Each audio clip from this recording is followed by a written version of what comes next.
Assalamualaikum warahmatullahi wabarakatuh. Selamat pagi anak-anak semua. Bagaimana kabarnya? Mudah-mudahan kalian selalu berada dalam kesehatan dan dalam keadaan yang baik-baik saja. Pada hari ini, pertemuan kedua, kita akan mengidentifikasi makna kata dan informasi faktual dalam laporan hasil observasi dan sumber lainnya yang mendukung. Setelah kemarin pada pertemuan pertama, kita telah berhasil mengidentifikasi apa yang dimaksud dengan teks laporan hasil observasi. Pada kali ini, kita akan mengidentifikasi sebuah makna kata dan informasi faktual apa saja yang berada dalam laporan hasil observasi dan akan kita bandingkan dengan teks atau sumber lainnya yang mendukung. Disimak baik-baik ya. Tujuan pembelajaran pada hari ini yaitu memahami informasi pada teks laporan dan menilai akurasi serta kualitas data dalam laporan hasil observasi menggunakan informasi pada teks eksplanasi sebagai pembanding. Jadi pada hari ini kalian akan paham dan harus paham mengenai informasi yang terdapat dalam teks laporan hasil observasi dan juga akan menilai keakuratannya ataupun kebenarannya serta kualitas data yang terdapat dalam teks laporan hasil observasi. Setelah itu, kalian akan membandingkan teks laporan hasil observasi tersebut dengan sebuah teks dan akan mencari informasinya, yaitu pada teks eksplanasi. Ada beberapa kegiatan sebelum kalian membaca dan setelah kalian membaca.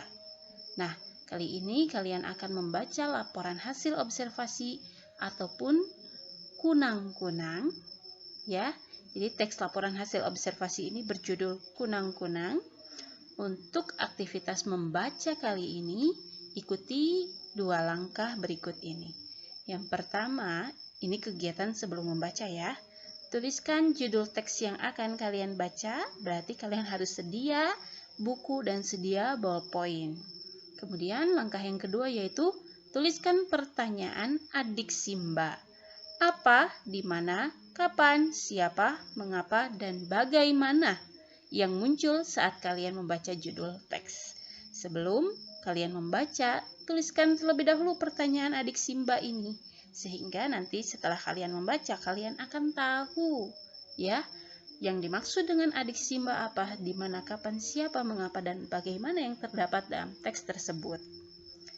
Kemudian kegiatan kedua yaitu kegiatan setelah membaca. Tuliskan informasi penting dari jawaban tersebut. Berarti informasi yang mana saja? Yaitu informasi yang tadi ya, yaitu adik Simba itu merupakan informasi. Nah, jadi setelah membaca kalian harus menuliskan informasi yang berasal dari adik Simba ini. Kemudian yang kedua, buat ringkasan dari setiap paragraf. Kalian akan merangkum ada berapa paragraf di sana yang terdapat dalam teks laporan hasil observasi ataupun dalam teks eksplanasi, kemudian kalian akan membuat ringkasannya. Begitu ya. Seperti apa yang kamu lihat dalam gambar ini.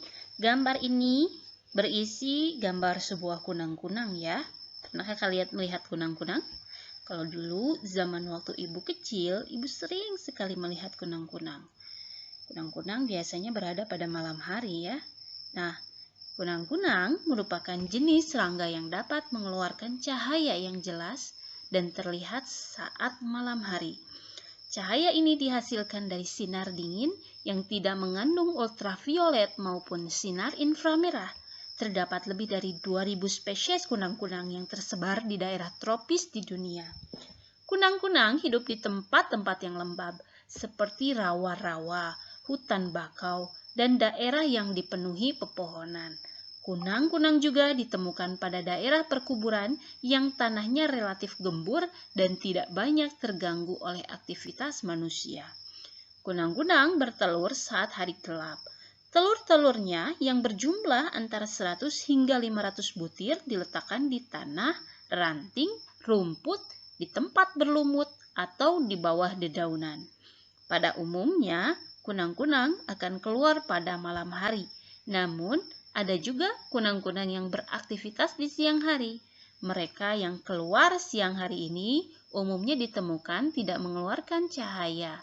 Berdasarkan hasil pengamatan, tubuh kunang-kunang betina lebih besar dibandingkan dengan kunang-kunang jantan. Tubuh kunang-kunang terdiri dari 3 bagian, yaitu kepala, toraks, dan perut atau abdomen. Kunang-kunang memiliki 2 pasang sayap. Sepasang sayap penutup yang bertekstur keras melindungi sayap di bawahnya sekaligus melindungi tubuh kunang-kunang. Panjang badannya sekitar 2 cm. Hampir seluruh bagian tubuh kunang-kunang berwarna gelap dan berwarna titik merah pada bagian penutup kepala. Warna kuning pada bagian penutup sayap, bermata majemuk dan berkaki 6. Makanan kunang-kunang adalah cairan tumbuhan, siput-siputan kecil, serangga atau cacing. Bahkan kunang-kunang memangsa jenisnya sendiri. Makanan bagi hewan penting untuk pertumbuhan. Dengan makanan pertumbuhan akan maksimal. Asupan yang maksimal dapat memberikan kebugaran bagi makhluk hidup. Cahaya yang dikeluarkan oleh kunang-kunang itu tidak berbahaya, malah tidak mengandung ultraviolet dan inframerah. Cahaya ini dipergunakan kunang-kunang untuk memberi peringatan kepada pemangsa bahwa kunang-kunang tidak enak dimakan dan untuk menarik pasangannya. Keahlian mempertontonkan cahaya tidak hanya dimiliki oleh kunang-kunang dewasa, bahkan larva. Kunang-kunang betina sengaja berkelap-kelip untuk mengundang pejantan. Setelah pejantan mendekat, sang betina akan memangsanya. Kunang-kunang jantan lebih sedikit bercahaya dibandingkan dengan kunang-kunang betina. Kunang-kunang merupakan penanda kesehatan sebuah ekosistem atau bioindikator, sehingga dapat membantu manusia untuk menilai apakah sebuah daerah masih bersih dan alami atau sudah tercemar. Kunang-kunang juga membantu petani dalam proses penyerbukan dan sebagai pembasmi hama alami. Diadaptasi dari Qadariyah 2017. Nah, itu adalah teks laporan hasil observasi yang berjudul kunang-kunang. Kalian telah memahami ya bahwa kunang-kunang itu memiliki beberapa jenis, kemudian kunang-kunang juga memiliki struktur yang dapat kalian pahami dan dapat kalian simak dari teks tersebut.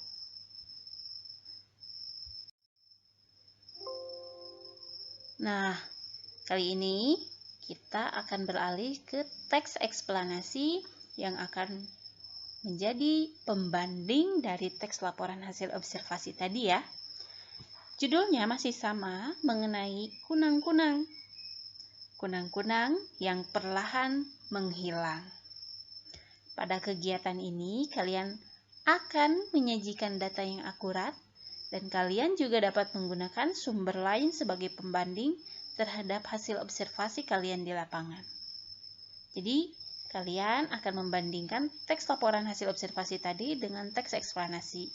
Dan dalam menyajikan data yang akurat, kalian pun bisa menggunakan sumber lain ya sebagai pembanding terhadap hasil observasi kalian di lapangan. Jadi kalian bisa mencari berbagai literatur yang bisa menjadi rujukan terhadap observasi yang akan kalian lakukan nanti. Kali ini kalian akan menggunakan sebuah teks eksplanasi sebagai bahan pembanding informasi pada teks laporan hasil observasi kunang-kunang. Teks eksplanasi. Apa yang dimaksud dengan teks eksplanasi?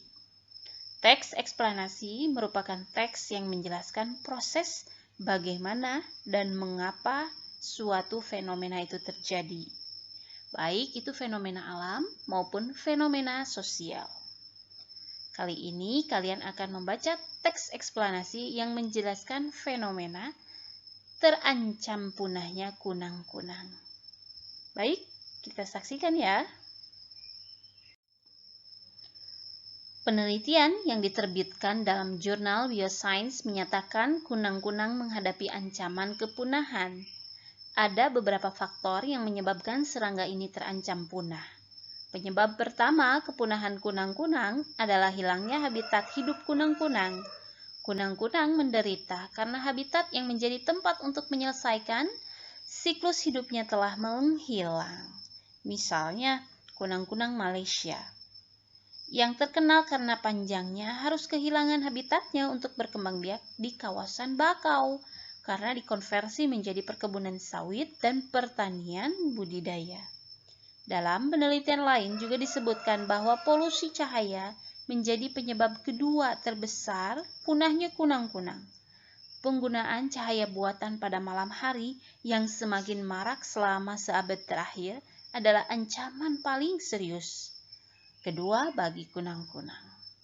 Banyak kunang-kunang mengandalkan bioluminescence, reaksi kimia di dalam tubuh mereka yang memungkinkan untuk menyala saat menemukan dan menarik pasangan. Banyaknya cahaya buatan dapat mengganggu fase ini. Penelitian juga mencatat tingkat kecerahan di bumi mengalami peningkatan sebesar 23%.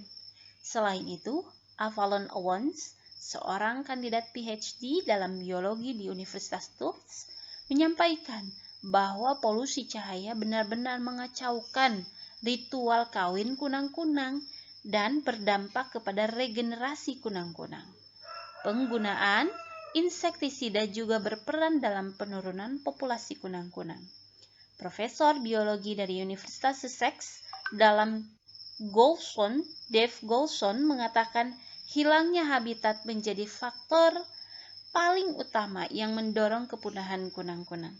Sedangkan pestisida adalah faktor sekunder yang tidak bisa dikesampingkan. Selain tiga faktor itu, pariwisata juga memicu kepunahan kunang-kunang. Di Jepang, Taiwan, dan Malaysia misalnya, meningkatnya angka wisatawan yang mencapai 200.000 pengunjung membuat populasi kunang-kunang menurun. Di Thailand, peneliti juga mengatakan bahwa lalu lintas perahu motor di sepanjang sungai Bakau telah menumbangkan pohon dan mengikis tepi sungai, juga menghancurkan habitat kunang-kunang. Sementara, spesies yang tidak dapat terbang diinjak-injak oleh wisatawan di Carolina Utara dan Nanacapilla di Meksiko. Nah, kalian telah menyimak dua teks ya. Yang pertama yaitu teks laporan hasil observasi yang kemudian dibandingkan dengan teks eksplanasi. Ataupun teks eksplanasi di sini sebagai rujukan ya untuk meningkatkan akurasi data mengenai kunang-kunang. Jadi boleh ya ketika kalian nanti di lapangan mengobservasi sebuah objek, tapi kalian pertama-tama ataupun langkah berikutnya akan menjumpai atau menemukan ataupun mencari bahan rujukan lainnya yang bisa mendukung mengenai objek yang kalian teliti. Nah, kemudian setelah itu, setelah kalian menyimak antara teks laporan hasil observasi dengan teks eksplanasi, yang keduanya pun sama, yaitu membahas mengenai kunang-kunang, kalian akan membandingkan informasi yang terdapat pada teks laporan hasil observasi kunang-kunang dengan informasi pada teks eksplanasi kunang-kunang yang perlahan menghilang. Gunakanlah pengatur grafis berikut untuk membandingkan informasi pada kedua teks tersebut. Perhatikan contoh pengisian yang terdapat dalam tabel. Pertama-tama, kalian akan membuat sebuah tabel terlebih dahulu. Ini adalah tugas yang pertama ya. Tabel perbandingan antara informasi pada laporan hasil observasi dan teks eksplanasi. Informasi apa saja yang terdapat dalam teks laporan hasil observasi kunang-kunang? Nah, tadi kan pada kegiatan pertama, kegiatan sebelum membaca dan setelah membaca, kalian telah meringkas ya setiap paragrafnya yang berada dalam laporan hasil observasi maupun pada teks eksplanasi, yang keduanya pun sama membahas mengenai kunang-kunang. Nah, kemudian informasi-informasi tersebut dimasukkan ke dalam tabel ini ya. Jadi yang pertama, informasi yang pertama contohnya, kunang-kunang hidup di tempat-tempat lembab seperti rawa-rawa, hutan bakau, dan daerah yang dipenuhi pepohonan. Ini terdapat dalam paragraf kedua. Kemudian, kunang-kunang Malaysia yang terkenal karena panjangnya harus kehilangan habitatnya untuk berkembang biak di kawasan bakau. Nah, ini adalah informasi yang terdapat dalam teks WHO. Kemudian ini informasi pendukungnya yang terdapat dalam teks eksplanasi yang berjudul Kunang-kunang yang perlahan menghilang. Nah, jadi kalian akan membandingkan informasi yang terdapat dalam LHO ini dengan informasi yang terdapat dalam teks eksplanasi, ya. Informasi apa saja yang terdapat dalam teks laporan hasil observasi kalian paparkan di dalam tabel ini, di dalam tabel yang pertama. Kemudian informasi pendukung apa yang dapat mendukung informasi yang terdapat dalam teks laporan hasil observasi tersebut. Kalian akan paparkan di tabel yang atau kolom yang selanjutnya. Begitu ya, mengerti ya? Nah, dalam kegiatan yang selanjutnya, yaitu kegiatan yang ketiga, setelah kegiatan pertama kalian menyimak, kemudian yang kegiatan kedua kalian menganalisis, sekarang kegiatan ketiga yaitu kalian akan menyimak bersama-sama salah satu ciri kebahasan atau kaidah kebahasan yang berada dalam teks laporan hasil observasi. Salah satu ciri bahasa yang digunakan dalam laporan hasil observasi adalah bahasa ilmiah. Ya, jadi bahasa ilmiah ini tidak bisa dilepaskan dalam teks laporan hasil observasi. Jadi akan selalu ada bahasa-bahasa baku atau bahasa-bahasa ilmiah yang mungkin dalam sekali atau dua kali kalian tidak akan memahaminya. Tetapi ketika membaca lagi dan menyimak lagi, oh, kalian akan tahu nih apa artinya. Biasanya seperti itu ya. Hal ini tidak lepas dari laporan hasil observasi yang termasuk ke dalam teks ilmiah itu sendiri. Untuk memahami arti kata-kata ilmiah yang jarang ditemukan dalam kehidupan sehari-hari, kita dapat menggunakan berbagai cara ya. Yang pertama yaitu makna atau arti kata seringkali dijelaskan secara langsung atau tersurat di dalam teks. Jadi, makna atau arti kata itu biasanya diikuti setelah kata yang pertama. Jadi akan dijelaskan secara gamblang, secara langsung dan tersurat di dalam teks tersebut. Contohnya, belalang anggrek merupakan predator polifagus atau pemakan beberapa jenis mangsa. Definisinya apa? Belalang anggrek ya. Kemudian akan dijelaskan setelahnya, belalang anggrek merupakan predator polifagus atau pemakan beberapa jenis mangsa. Yang kedua, yaitu makna atau arti kata dapat kita temukan dari penjelasan secara tidak langsung di dalam teks. Kalau tadi secara langsung, kalau yang kedua ini yaitu secara tidak langsung. Contohnya, tongeret termasuk hewan herbivora. Tongeret dewasa mengisap sari makanan dari batang pohon menggunakan mulutnya yang seperti jarum. Saat masih berbentuk nimfa, tongeret mengisap cairan dari akar pohon untuk bertahan hidup. Nah, dari teks tersebut, kita dapat menyimpulkan bahwa herbivora berarti hewan yang memakan tumbuhan atau bagian tumbuhan. Jadi sudah mengerti ya, ada yang pertama yaitu cara langsung dan cara kedua yaitu cara tidak langsung. Kalau menurut Ibu, cara tidak langsung ini akan membutuhkan fokus yang tinggi. Akan membutuhkan tingkat fokus yang tinggi. Karena apa? Karena ketika kalian membaca, kalian juga harus paham ya terhadap teks atau bacaan tersebut. Jadi kalau misalnya tidak paham, akan berulang-ulang bacanya, harus diulang-ulang bacanya agar kalian memahami dan mengerti akan pengertian dari misalnya tongeret tersebut. Tongeret yaitu hewan herbivora. Yang dimaksud dengan herbivora apa sih? Misalnya kalian tidak mengerti. Coba dibaca ulang, mungkin kalian akan menemukan jawabannya. Jadi yang pertama yaitu tersurat, yang kedua berarti tersirat. ya, secara tidak langsung. Yang ketiga, makna atau arti kata dapat kita temukan dengan menggunakan petunjuk visual yang terdapat di dalam teks. Nah, contoh, di dalam gambar ini kalian akan menemukan kunang-kunang beserta struktur atau bagian tubuhnya.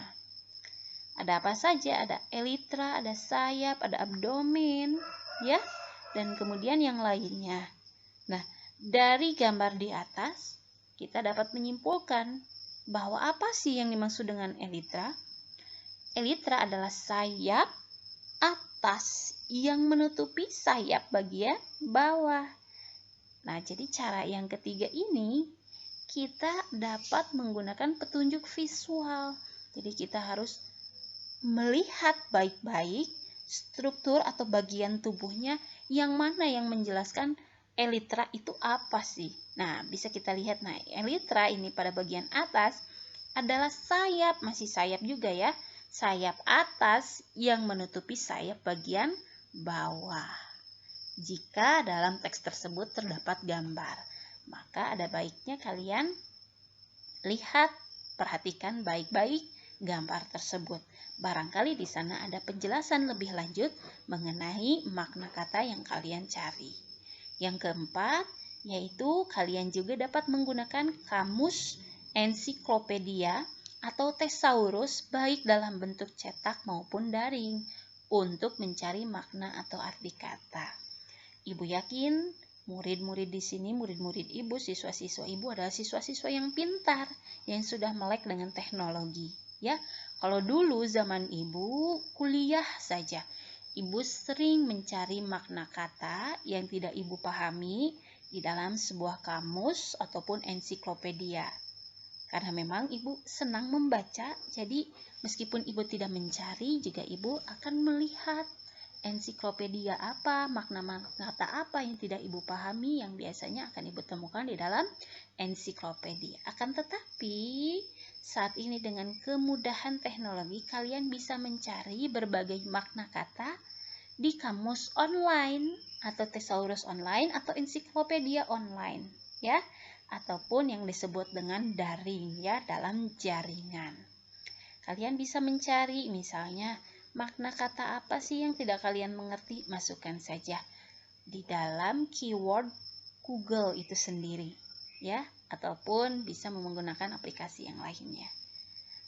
KBBI, coba cari Kamus Besar Bahasa Indonesia. KBBI ini biasanya terdapat online-nya, daringnya maupun offline-nya. Kalau offline-nya bisa kalian unduh ya di Play Store. Nah, kalian bisa mencari berbagai makna kata di Kamus Besar Bahasa Indonesia, baik yang tersedia secara online maupun yang tersedia secara offline. Nah, gambar ini merupakan tangkapan layar dari Kamus Besar Bahasa Indonesia daring saat kalian mencari arti kata toraks. Untuk mengakses laman tersebut, kalian dapat mengunjungi tautan yang berada di sini ya. Nah, kemudian ini gambar yang kedua. Gambar ini merupakan tangkapan layar ketika kalian mencari arti kata toraks dan dari berbagai kelas kata melalui tesaurus daring yang tersedia di berbagai tautan yang bisa kalian cari ataupun tautan yang ibu sediakan di sini. Ya, jadi ada beberapa cara, yaitu 4 cara ya, yang kalian bisa gunakan untuk mencari berbagai makna kata, baik itu secara langsung, secara tersurat, tersirat, ataupun petunjuk visual, ataupun pencarian sendiri di kamus yang tersedia di offline maupun online. Nah, itu dia. Seperti biasa, Ibu akan menyediakan waktu lebih lenggang, lebih lama di rumah, akan tetapi ini boleh juga disebutkan dengan tugas di rumah, meskipun kalian mengerjakan tugas yang lainnya juga di rumah. Nah, kalau ini tugasnya Ibu beri keluasan waktu ya, maksimal pengumpulannya pada hari Selasa pukul 4 sore. Kalian akan mencari makna istilah-istilah berikut dengan menggunakan cara-cara yang di atas. 4 cara yang tadi sudah Ibu jelaskan. Kemudian setelah kamu memahami maknanya, memahami artinya, kamu buat kalimat dengan kata-kata tersebut. Yang pertama yaitu abdomen. Yang dimaksud dengan abdomen itu apa? Nah, setelah kalian memahami makna kata abdomen dengan mencari makna tersebut dengan 4 cara yang telah Ibu sebutkan, abdomen ini berada di mana? Misalnya ada dalam teks apa? Boleh kalian cari dari teks pada pertemuan pertama, ataupun kalian bisa mencarinya langsung secara offline, secara online, ya, baik secara offline maupun secara online. Seperti yang Ibu sebutkan tadi, kalau secara offline berarti kalian harus mengunduhnya terlebih dahulu. Kalau secara online berarti kalian harus on dalam jaringan, baik itu mencari lewat Google ataupun aplikasi perambahan lainnya. Yang kedua, bioindikator. Yang ketiga, 4, 5, dan sebagainya boleh kalian cari, kemudian buat kalimatnya. Nah, itu dia ya. Jadi, dalam memaknai informasi ini, mengidentifikasi makna kata dan informasi, kalian telah mengarungi berbagai kegiatan tadi. Terima kasih atas kehadirannya. Apabila ada yang ditanyakan, boleh langsung ditanyakan ke Ibu ya. Assalamualaikum warahmatullahi wabarakatuh.